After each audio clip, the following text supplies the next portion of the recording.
I'm ranking every left fielder from every team in Major League Baseball from worst to best. Welcome back to day number 6 of the 12 days of MLB rankings, where I rank every player from every position on every team for the 12 days leading up to Christmas. Where on Christmas Day, I rank the top 50 players in Major League Baseball. So make sure you are subscribed so you don't miss out on any of that content, and let me know in the comment section below which of these rankings you agree or disagree with. Let's have a conversation, let's talk. Getting the list started at number 31, I've got Gavin Lux of the Cincinnati Reds. Lux, projected left fielder. I don't really know if that's the best position for him. He played it pretty horribly last year. He still doesn't chase, doesn't whiff, does walk a little bit. Like, there's some good stuff from the offensive side that I like from Gavin Lux. It's just when you put him in left field, which is typically an offensive plus position, and he's below average there, and then defensively, he was one of the worst defenders at the position, it's hard to rank him much higher, even though I do think that he can be a better player than he showed. It's just the combination of the new position, horrible glove, and below average bat gets him at number 31. And I mean, like, 5 home runs in Cincinnati. It's just tough. Getting the top 30 start at number 30, same spot as last year, it's Andrew Benintendi. Benintendi, horrible defensively again. Like, this guy's just turning into a DH. At least at the plate, we saw him hit 20 home runs again. It was a pretty similar season to last year, where he hit 20 homers, 63 RBIs, 240 average, 307 on base, 431 slug, and a 738 OPS for an OPS plus at 104. Like, he hit better. He might be a league average hitter again, but the glove is so bad in the outfield, it's honestly shocking. Not sure what's going on with Benintendi, but for now, he's still ranked at number 30. Next up at number 29, I've got Jake McCarthy, projected left fielder for the Arizona Diamondbacks. Normally, this would be Lourdes Gurriel, but he's going to basically be out for most of the season, so McCarthy slots into left, and last year was a bit of a mess in the 67 games he played. 4 homers, 7 doubles, 5 triples, which is kind of crazy, hit more triples than home runs, 6 stolen bases, hit 204 with a 247 on base, 345 slug for a 591 OPS and an OPS plus at 62. You have Jake McCarthy for defense, glove first guy, absolutely flies around the base paths and the outfield. If he can hit at all close to league average, he'll be very valuable for this team, but right now, with the bat kind of struggling and his hit profile looking the way it does, can't really rank him much higher. Weirdly, at number 28, the Dodgers' projected left fielder is Alex Call. Andy Pages is going to be in center field. You got Teoscar in right. Call's currently in left, even though I think they'll upgrade the position. And it's not that I think Call is bad by any means. He's about a league average hitter who makes a ton of contact, almost never swings and misses, almost never strikes out. Good season offensively last year, 267 average, 361 on base, 385 slug. Not really any power in his game for a 746 OPS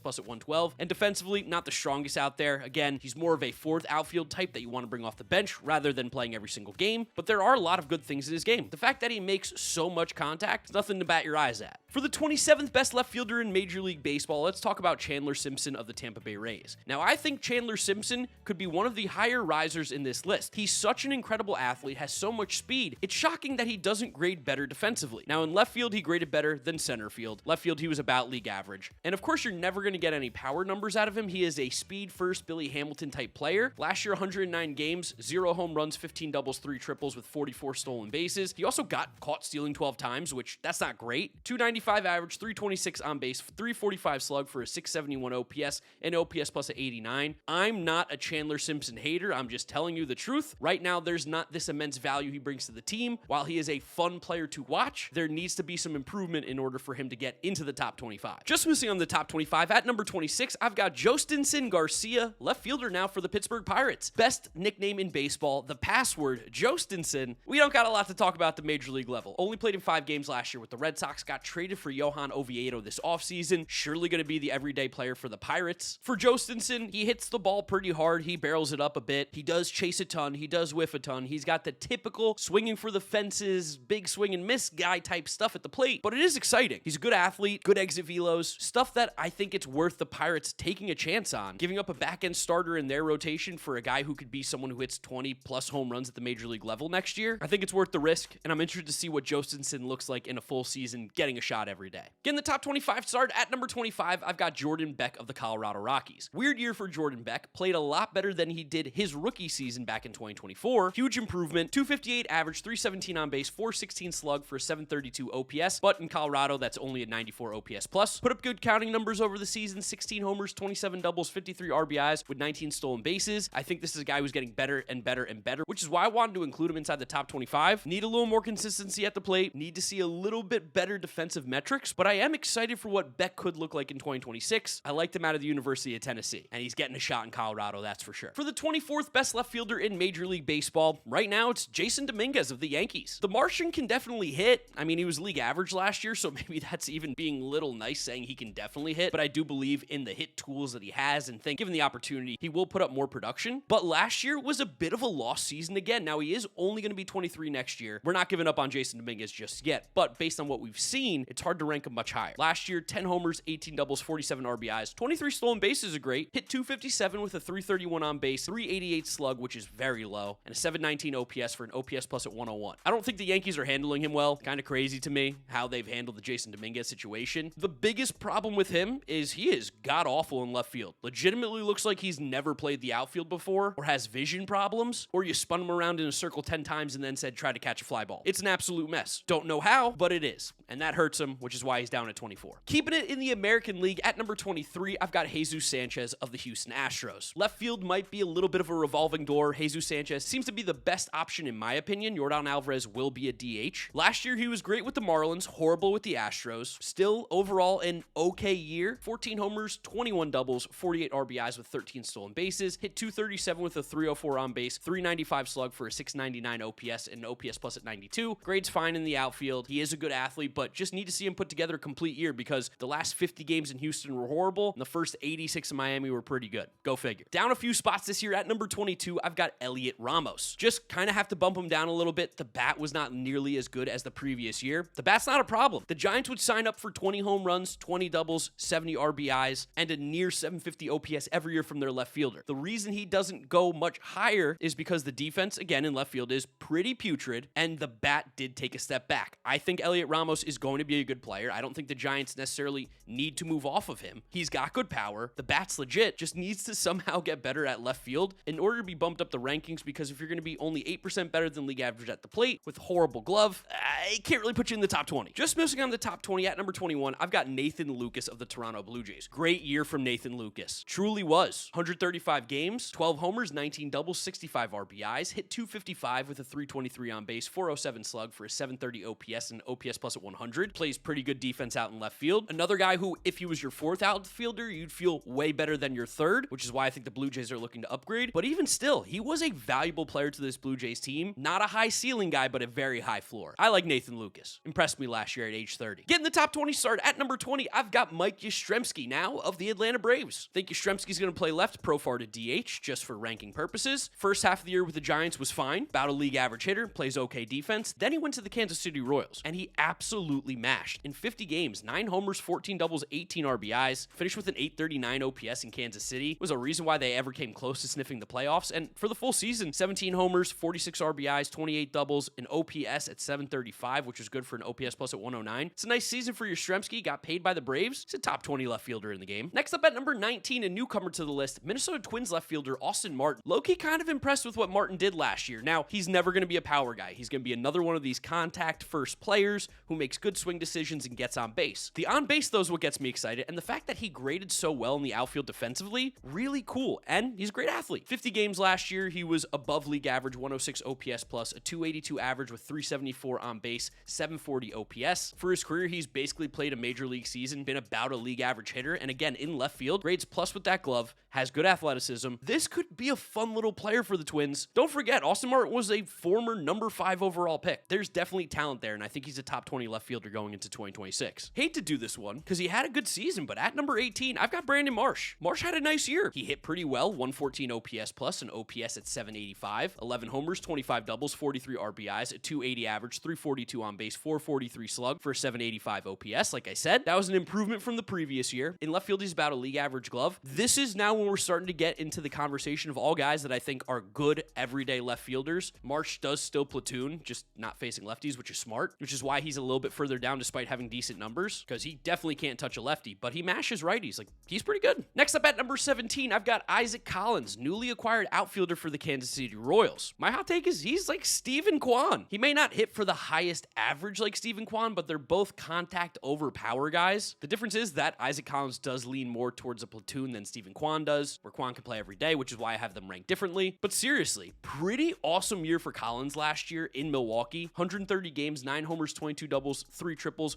54 RBIs with 16 stolen bases, hit 263 with a 368 on base, 411 slug for a 779 OPS plus at 118, finished 4th in the Rookie of the Year voting, and defensively graded the highest in left field in all of baseball at OAA at 6. I think unfortunately moving to Kansas City is going to not necessarily help him the most, especially in the power department. It's a much harder place to hit, but this is a good ball player. I think if you blind gave people his numbers versus Stephen Kwan's, might end up choosing Isaac Collins some of the time. I might even be underrating it. Right about the halfway point here at number 16, I've got Angels, maybe left fielder, Joe Adell. I don't really know what to do with the Angels outfield. Like, there's just no way Jorge Soler can play left. He would grade as one of the worst left fielders on this ranking, so I'm going to give them the benefit of the doubt, put Joe Adell there, Mike Trout right field, Jorge Soler DH. And what was really cool about Joe Adell last year is he did have a breakout. Now, his on-base percentage was still below 300, which is insane, but he hit 37 home runs, drove in almost 100, an OPS that almost started at 800. The defense in center field was putrid. The defense in right wasn't good. Maybe he'll be better in left. This could be a crazy spot for him, but I do think that a guy who's going to hit you 37 home runs on a season deserves to at worst be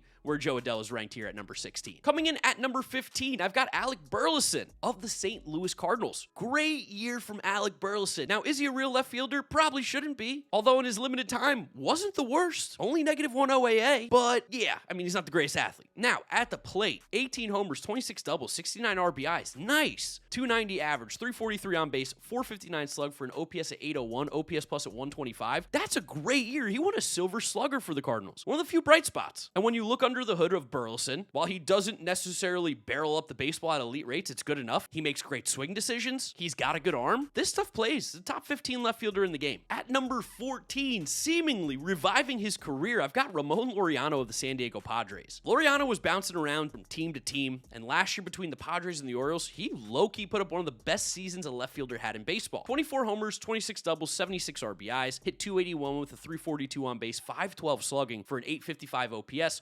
136 OPS plus. He obviously doesn't have the same range and glove that he used to have in left field, -3 OAA, but the arm is still an absolute cannon. He's barreling up the baseball better than he ever has, and he's sneaky, only 31, and he'll turn 32 in mid-July. Like, this is a good ball player. Ramon Laureano, number 14. Down a few spots from last year at number 13, I've got Mariners left fielder Randy Arozarena. Love me some Randy. Fun baseball player. Really good, too. The knock on him, real quick, his glove was so bad last year in left, and his walk rate did dip from previous years, and his K rate went up a little bit. I still like Randy. We're starting to weirdly get into a loaded position now at left field where there's a lot of really good players and you can pick and choose who you want. Randy last year, 27 homers, 32 doubles, 76 RBIs, 31 stolen bases, hit 238 with a 334 on base, 426 slug for a 760 OPS plus at 119. I could see him jumping up this list a lot in 2026. Big reason being, first half of the year he was awesome. 820 OPS, yeah, he would have been a top 10 guy, but the problem is in the second half of the season he dropped off big time. Wasn't the same hitter, so I had to drop him down a little bit because overall his season numbers still great, but maybe not as good as some of these other guys as a whole. Up one spot from last year at number 12, Taylor Ward, now of the Baltimore Orioles. Taylor Ward last year, 36 home runs, 31 doubles, 103 RBIs. Phenomenal year at the plate. Low average, low on base, but a 792 OPS gave you an OPS plus at 116, and he's good in left field. Baltimore should be a great place for him to go. Finally, a possible team that maybe has more of a chance of making the playoffs. They can't be as bad as they were last year, especially adding more good players. And Ward's just quietly been one of the more consistent left fielders in baseball over the last 4 seasons. Like Taylor Ward a lot. Met him in Chicago. When I was out to dinner with Jabari Blash, was an extremely nice guy. Glad to see him playing really well. Just missing on the top 10 at number 11, down 9 spots, I've got Steven Kwan. Simply put, Steven Kwan just did not hit. And it feels like this is kind of the hitter he is, more so than the previous year. He's going to be close to 300. He's going to be around a 700, 725 OPS guy. He's gone back and forth year after year, and I don't think Steven Kwan's bad by any means. He makes a ton of contact. He steals bases. He plays good defense in left field. I just need a little more pop. It's a personal ranking for me. And unfortunately for Steven Kwan, I got him outside the top 10. It was just a down year for him, and we got to keep that in mind. Getting the top 10 started at number 10, I've got Ian Happ. And honestly, I've re-ranked him 3 times during the time I've recorded this video. Because the more and more I talk about him, the more and more I convince myself that my rankings were terrible, and 10 might even still be bad. But again, these are my personal rankings, and I do like the 9 guys ahead of him. Still, Ian Happ is so consistently good. 150 games, again, 120 OPS plus. Again, 340 on base. Again, 760 OPS, 23 homers, 32 doubles, 79 RBIs. He won the Gold Glove despite having 0 OAA in left field, so not sure about how that happened. He's been a great fielder in the past, though, so maybe this was just an outlier. Ian Happ's really good. Underrated player. I do think he's a top 10 left fielder, though. I just choose some other guys over him. A little more ceiling than floor. Happ's got a very high floor, though. He's good.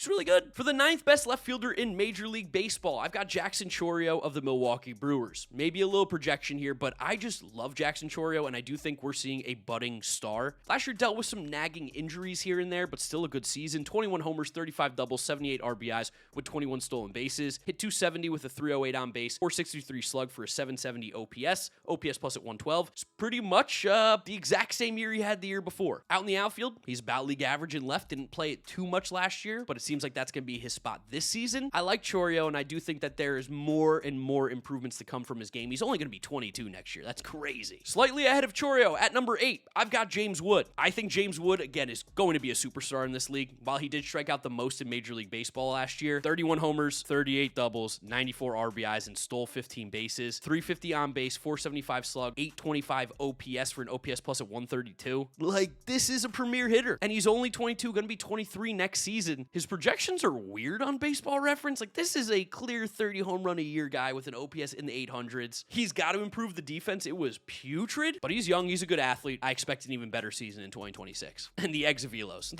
they're absolutely silly. How can you not get excited about James Wood? He's so good. For the 7th best left fielder in Major League Baseball, I've got Tyler Soderstrom of the Athletics. I've really thought about ranking him higher, but I do want to just see a little more from him. Let's just talk about, though, last season, which was incredible. Soderstrom, 158 games, 25 homers, 34 doubles, 93 RBIs, hit 276 with a 346 on base, 474 slug for an 820 OPS plus at 126. He also was really good defensively in left field. His WAR numbers are all screwed up because he was so bad at first, but amazing in left. If he just played the full season in left, he probably would be like a 6-win player. And I do think that it's repeatable. Everything that he does looks really good. Of course, let's see how the league adjusts in 2026, which is why I'm a little bit calmer with him at number 7, but he has the ability to be the best left fielder in baseball if he does this again next year. Similarly, at number 6, just missing on the top 5, I've got Kyle Stowers of the Miami Marlins. Stowers is so good. What a year. Only played in 117 due to injury, but 25 homers, 21 doubles, 73 RBIs in that time. Hit 288 with a 368 on base, 544 slug for an OPS at 912, OPS plus at 149. Little smaller sample, so I did have to keep him outside the top 5, especially because his prior sample was horrible. But getting to Miami has completely turned his career around. He was an all-star last season. He has incredible power numbers, and I do think it's repeatable. So yeah, just outside the top 5 for Kyle Stowers. Getting the top 5 start at number 5, I've got Riley Green of the Detroit Tigers. I don't think Tigers fans appreciate Riley Green enough because they see 200 strikeouts and get furious. But he hit 36 home runs, 31 doubles, and 111 RBIs for you last year. Get off your high horse. 258 average, 313 on base, 493 slug for an 860 OPS plus at 120. Got MVP votes. He won a Silver Slugger. He won an All-Star. Enough. He's going to be 25 next year, and he's one of the most exciting young players in all of baseball. He's one of the best hitters in baseball. I don't care about the strikeouts. Sure, lower them. That would be great. But if Riley Green's going to give me 30, and 110 every year, sign me up. You can strike out 300 times. I don't care. Top 5 left fielder in the game. No longer the number 1 left fielder. At number 4, I've got Jarren Duran of the Boston Red Sox. Weird season for him. Still was good. Not as good as the previous year. But what was most confusing is that his glove fell off moving to left field when he was a good center fielder. Maybe it has to do with the Green Monster. That's what I'm thinking. Still, for Duran, 16 homers, 41 doubles, 13 triples, which was the most in the American League with 84 RBIs and 24 stolen bases. Hit 256 with a 332 on base, 442 slug for a 774 OPS plus at 114. Over the last 2 seasons, there's just not many outfielders that have accumulated as much WAR as Jarren Duran, and usually they're like the elite players in the game. I think he is more like the 2025 version than he was 2024, but let's pick a middle ground, and that's like a top 5 left fielder in the game for sure. It's just crazy the Red Sox are looking to trade him because he's really good. They just have too many good players. For the 3rd best left fielder in Major League Baseball, let's talk about Cody Bellinger. At the time of recording, not signed to a team, but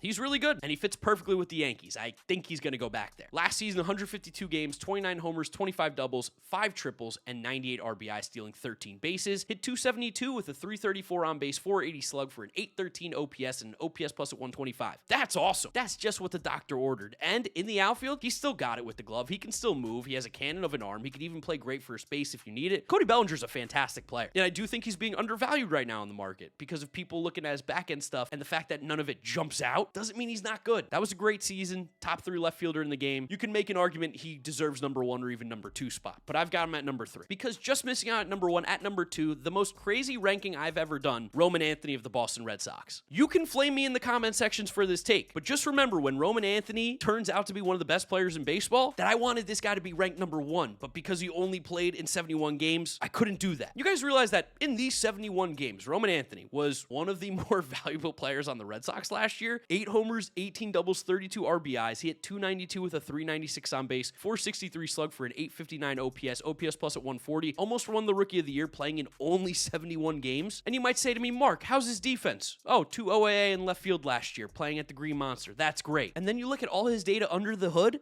and it's out of control. Elite barrel rates, elite hard hit rates. The bat speed's incredible. He doesn't chase. He walks a ton. The average exit velo's insane. He just hits the ball in the air a little bit more, and this is going to be one of the best players in baseball. Next season, he'll be in his 22-year-old season, and I fully expect him to be one of the best outfielders in the entire league. So call me crazy, roast me in the comments for thinking that a currently 21-year-old player is the second best left fielder in baseball after seeing 71 games of him. That's how good Roman Anthony is, and honestly, I really wanted to put him at number 1. But coming in as the best left fielder in Major League Baseball, in my opinion, is Wyatt Langford. Last season, we saw big strides from him. Of course, defensively, one of the best at the position. He's such a freak athlete, and at the plate, weirdly, exact amount of games that he played in 2024, 134. He had more plate appearances, but less at-bats. What's that tell you? He was walking more. You love to see that. 22 homers, 25 doubles, 62 RBIs with 22 stolen bases, hit 241 with a 344 on base, 431 slug for a 775 OPS, OPS plus at 127. With that great glove, with that speed, I think Wyatt Langford is your clear number 1 best left fielder in baseball until Roman Anthony plays another full season, and then he's going to take it over. But Wyatt Langford's my pick right now, and I do also believe he's the biggest riser in today's video, up 11 spots. Wyatt Langford, best left fielder in all of baseball. So there they are, my left field rankings for the 2026 season. I'd love to know what you guys are thinking down in the comment section below. Don't forget to subscribe to my channel so you don't miss out on any of the content coming at you. Drop a like on the video if you enjoy it, and follow me on all my social media, GiraffeNeckMarc. Links are in description. That's where I'm going to wrap it up. You guys know the drill from here on out. This was yesterday's upload for the 12 days of MLB rankings, which would be the shortstop position. If you have not yet seen that, click it. And this will be a playlist for the 12 days of MLB rankings. Click through those if you have not yet seen them. Thank you guys again for the amazing support. Love making this series for you. I'll catch you all tomorrow for the center field rankings. Bye.